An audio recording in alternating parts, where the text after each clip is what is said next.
I'm Adam Gross. I'm a principal with Ayers Gross Architects and Planners. We're a 160-person architectural firm headquartered in Baltimore, Maryland, with offices in Washington and Phoenix, Arizona.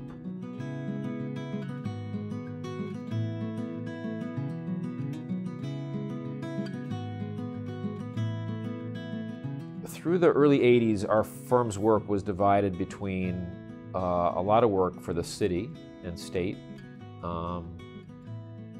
When the city was building more buildings, we did the Baltimore Rowing Club, we were doing the Pratt Library, we did renovations and additions to the Baltimore Arena, and William Donald Schaefer was kind of a great client of ours. And then about a third of our work was city and state, about a third of it was higher ed and education, about a third of it was with developers. And in the mid to late 80s, we went to University of Virginia, and my partner Jim Wheeler and I were standing on the lawn, and we said, you know, we're having trouble getting paid by some of these developers, the city work is waning.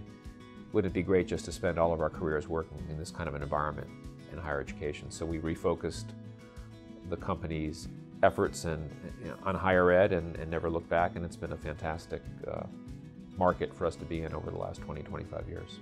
We've been very fortunate to be working for a lot of great colleges and universities in the US and abroad, both designing buildings. 80% of our work is architecture, designing a whole wide range of buildings for higher education. But our campus planning work is where we really are internationally competitive. And we kind of organize them around small, medium, large, and extra large.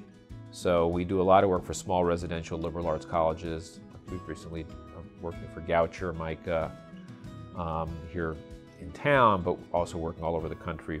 We do a lot of work at Eckerd College in Florida, working now at Lebanon Valley College in Pennsylvania, Hobart William Smith in upstate New York, and then kind of medium schools are like Emory, University of Rochester, University of Chicago.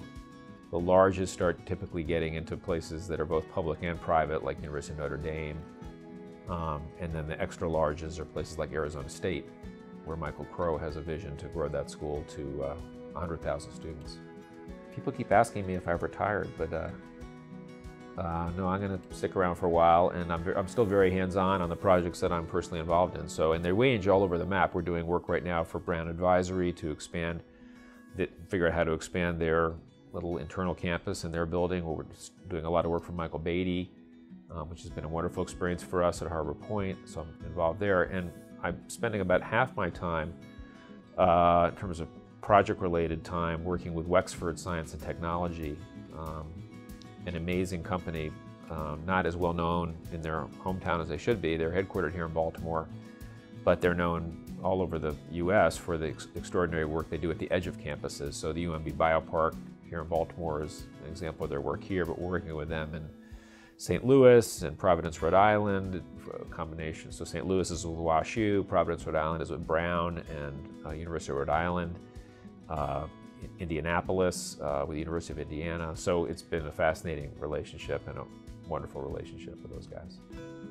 A bit of evidence about the quality of our company is that 3 of my partners have been made fellows in the AIA, and I'm a fellow in the AIA, which is a pretty big deal. So my partner Luann Green is being made a fellow this year for her leadership in planning.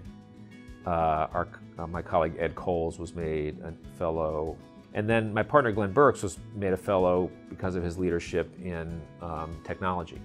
And he was really one of the leading voices in something called Building Information Modeling, or BIM.